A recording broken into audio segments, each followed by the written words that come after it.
Le Conseil économique, social, environnemental et culturel placé sous les projecteurs.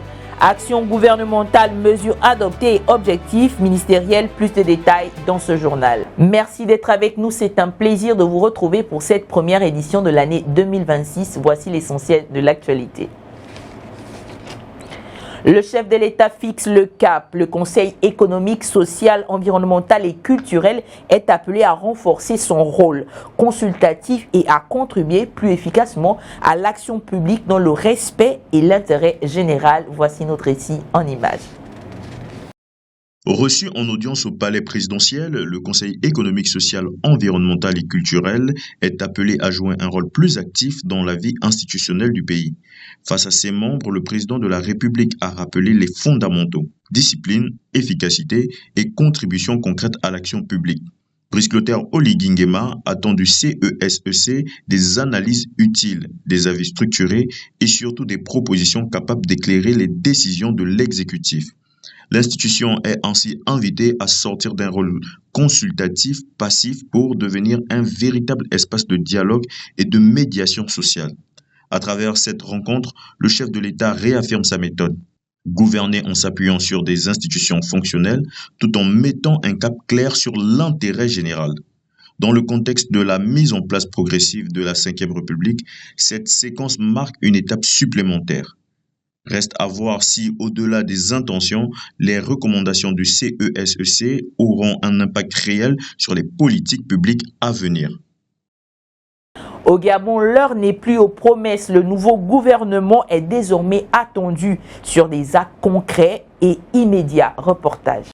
Réuni ce lundi 5 janvier 2026 au Palais de la Présidence, le Conseil des ministres s'est tenu sous l'autorité du président de la République, Son Excellence Brice Clotaire Oligui Nguema, dans un contexte de forte attente populaire.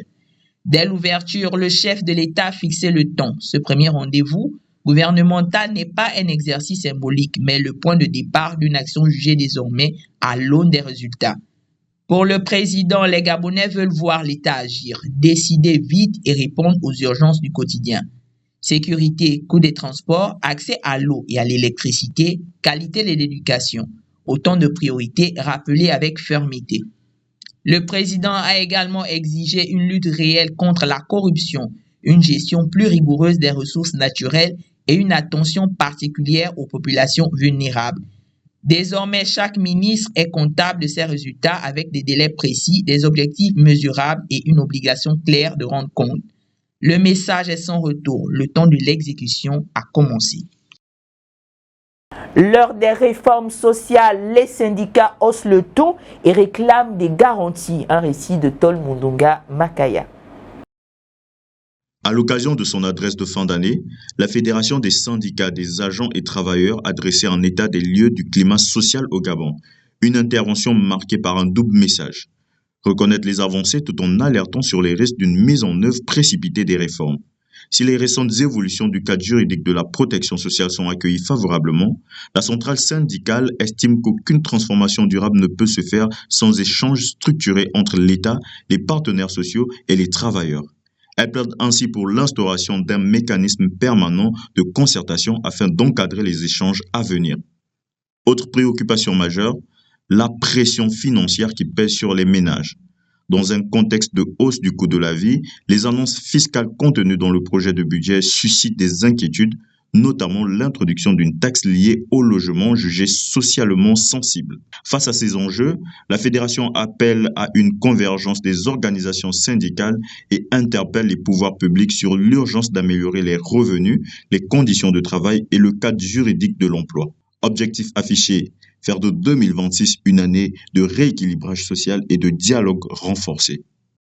Dans un contexte marqué par les débats sur la place de l'avenir des médias au Gabon, la presse privée a rendu publique une déclaration qui dépasse le simple cadre protocolaire. Reportage. Au-delà d'un message de reconnaissance adressé au pouvoir public, les dirigeants des organes de presse privée entendent poser les bases d'une transformation durable du paysage médiatique national. Leur ambition, faire émerger des entreprises de presse plus structurées, plus performantes et mieux armées face à la concurrence régionale. Cette vision repose sur plusieurs axes clairement identifiés. L'amélioration de la qualité éditoriale, le renforcement des standards professionnels, mais aussi l'investissement dans le capital humain, notamment à travers l'intégration des jeunes diplômés issus des écoles de journalisme et de communication. Pour les patrons de la presse, l'enjeu dépasse leur propre structure. Il s'agit de rappeler que l'accompagnement de la presse privée participe directement au pluralisme de l'information, à la liberté d'expression et au droit des citoyens à une information crédible. Une prise de position mesurée qui traduit la volonté d'un secteur conscient de ses responsabilités et disposé à jouer pleinement de son rôle dans l'évolution institutionnelle du Gabon.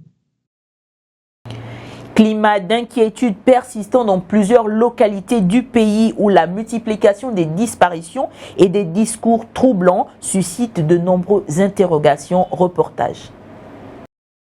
Dans un contexte marqué par des cas récurrents d'enlèvements signalés à travers le pays, le climat social demeure fragile. Chaque jour, des familles vivent dans l'angoisse, tandis que l'opinion publique s'interroge sur l'absence de messages clairs pour apaiser les esprits. À cette insécurité latente s'ajoutent certaines prises de parole publiques jugées ambiguës, parfois inquiétantes, émanant de figures d'autorité morale ou communautaire.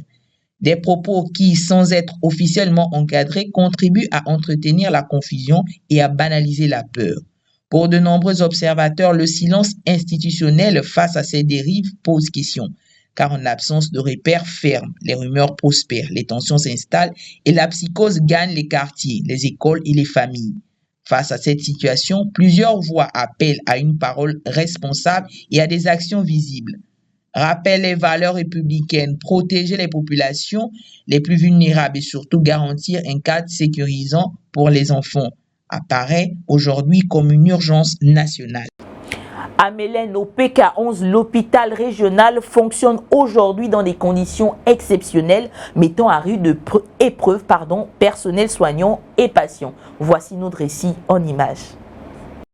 Depuis la mi-décembre, le centre hospitalier régional de Mélène tourne au ralenti. Les intempéries ont fortement endommagé les bâtiments, provoquant des infiltrations et rendant plusieurs services inexploitables. Dans ce contexte contraignant, médecins et infirmiers continuent pourtant d'assurer l'essentiel, une mobilisation constante, y compris pendant les fêtes de fin d'année, afin de maintenir l'accès aux soins pour les populations. Mais la pression est forte, les urgences fonctionnent au-delà de leur capacité et certaines patients, notamment les femmes enceintes, ont dû être orientées vers d'autres structures, faute de moyens logistiques suffisants sur place. La direction de l'hôpital évoque une gestion en mode dégradé en attendant des solutions durables. Des échanges ont été engagés avec les autorités sanitaires et des signaux d'accompagnement ont été donnés. Reste désormais l'essentiel, la remise à niveau complète de cet établissement stratégique. Car au-delà de l'engagement du personnel, la solidité du système hospitalier public demeure un enjeu central pour l'État et un droit fondamental si la mobilisation du personnel force le respect. Elle ne saurait à elle seule compenser les faibles structurels. Car un hôpital public ne devrait jamais fonctionner sur le sacrifice de ses équipes. À Mélène, la situation rappelle une évidence. Garantir des infrastructures sanitaires sûres et fonctionnelles n'est pas un privilège, mais une responsabilité régalienne, attendue par des milliers de citoyens pour les citoyens. Enfin, à l'international, la Corée du Nord tire un missile après la capture du président vénézuélien par les États-Unis, évoquant une crise majeure et un risque d'une escalade mondiale. Reportage. Dimanche, Pyongyang a lancé ce qu'elle présente comme un nouveau missile hypersonique de pointe, le premier tir de l'année 2026. Pour Kim Jong-un, ce lancement est un avertissement. Il intervient 2 jours après la capture à Caracas du président vénézuélien Nicolás Maduro par les États-Unis, puis son transfert à New York pour y être jugé. La Corée du Nord dénonce une atteinte grave à la souveraineté d'un État et voit dans cette arrestation la preuve que Washington chercherait à renverser le régime hostile. Kim Jong-un affirme que des progrès majeurs ont été réalisés pour préparer ses forces nucléaires à une guerre réelle. Pyongyang condamne une action américaine jugée brutale et illégale. La Russie a immédiatement affiché son soutien au Venezuela, dénonçant elle aussi une violation du droit international. Pour les experts, le risque est désormais clair.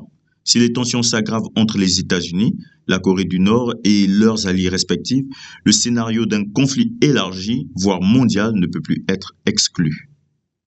C'est la fin de cette édition. Nous vous souhaitons une bonne fin de soirée et une bonne suite de nos programmes. N'oubliez pas qu'un verre de trop n'est jamais trop. Mais attention, allez-y doucement, pas d'excès. C'est une nouvelle année.